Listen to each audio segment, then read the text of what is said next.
Joining me, Jens Nordvig is the founder and CEO at Exanta Data, as well as the co-founder and CEO at Market Reader. Jens, welcome back to the Schwab Network. Good to see you. Thanks for inviting me. Okay, so let's talk international, because I know you were looking at some of the things we were just talking about. Canadian inflation coming in a little light. You've done some research on China. Let's kind of just start with the short term. Is the dollar going to be able to stay bid even if we're not hiking because the other central banks are going to cut first?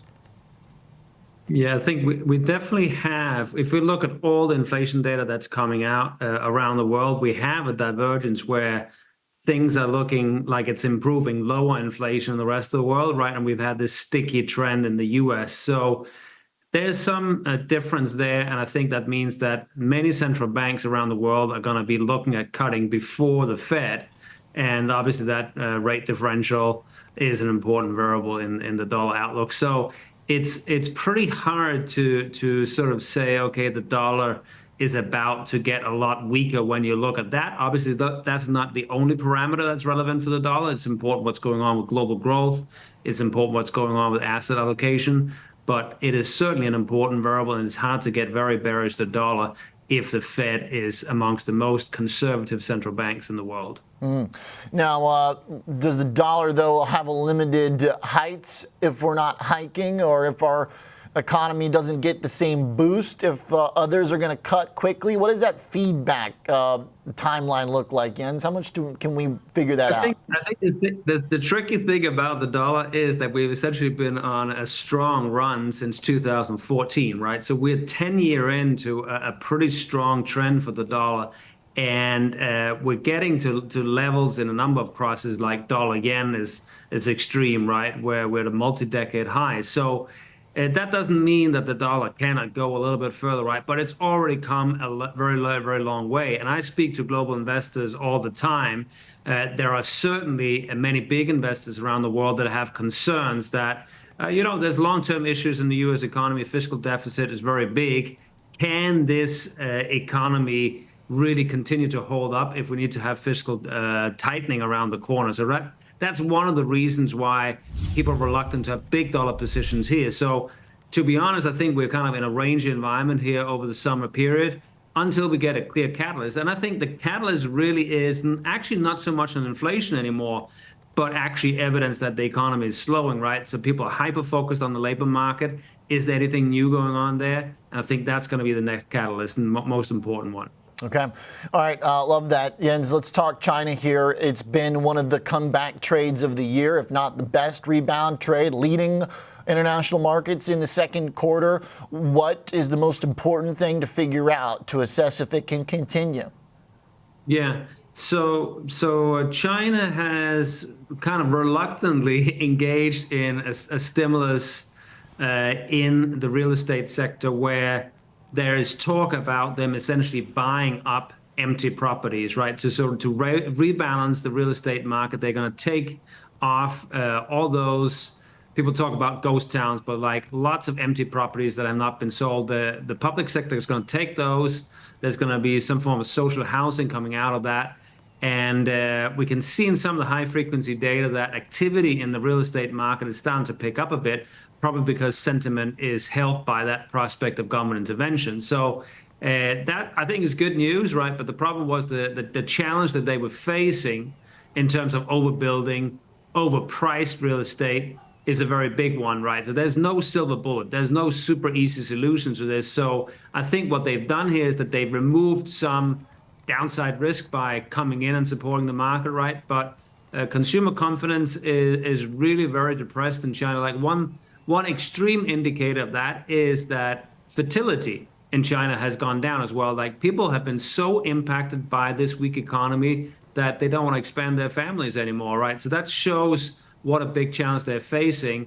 And we should expect like a drawn out process of trying to revive sentiment, not something that's going to change from one week to the other. Okay.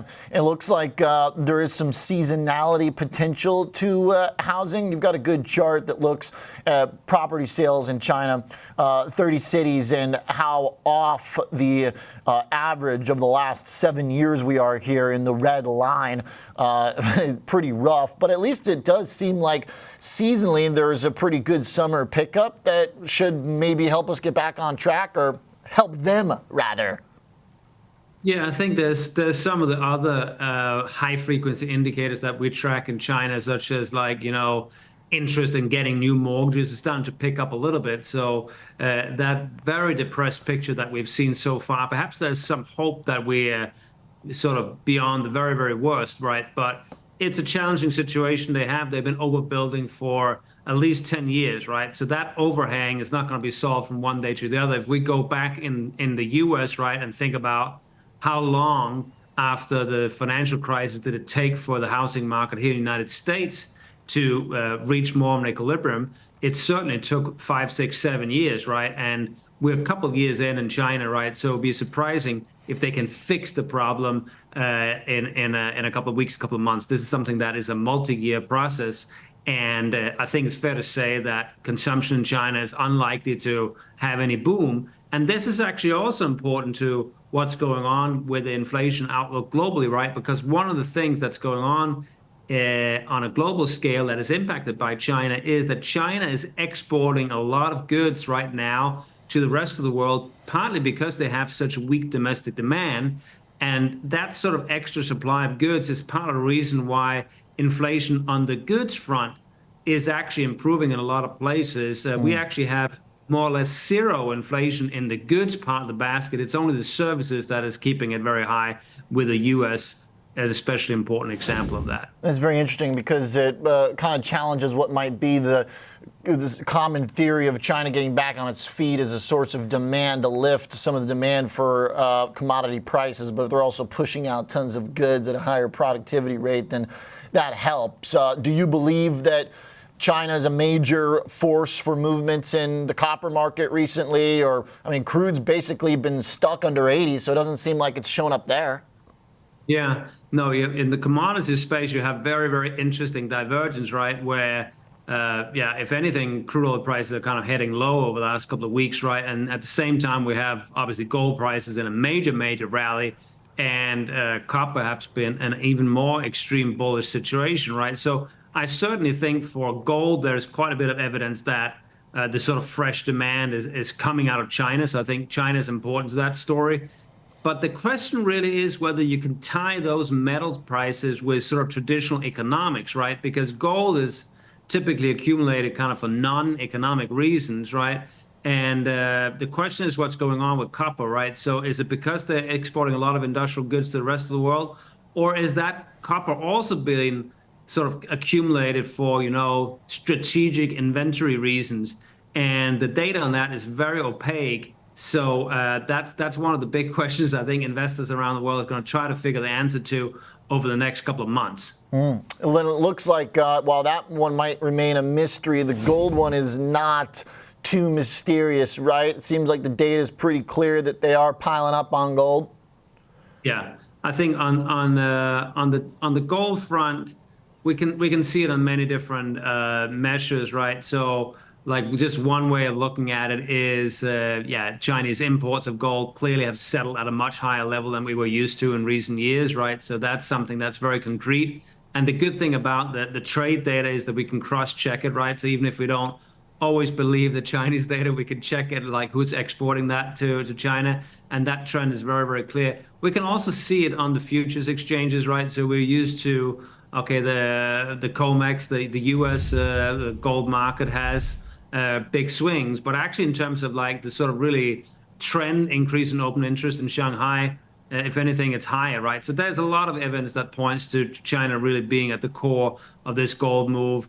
And I think every week we get more evidence in that direction. Okay, so to put together here, we got less than a minute, Jens, but it seems like there are a few ways to express then what's happening here. A long gold trade connected to China. I mean, the China stocks themselves, also some of the other non-gold commodities. What's the preferred way? Like, is there an obvious best risk for your reward to play China right now?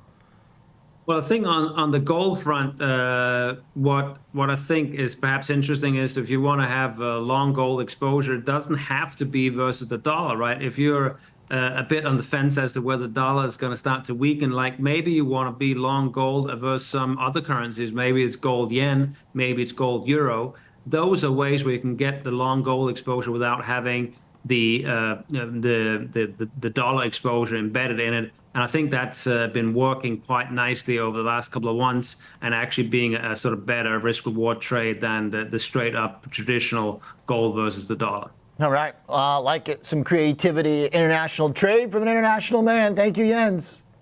Thank you. Good stuff. Appreciate it as always. Jens Nordvig, founder and CEO at Exanta Data, co-founder and CEO at Market Reader.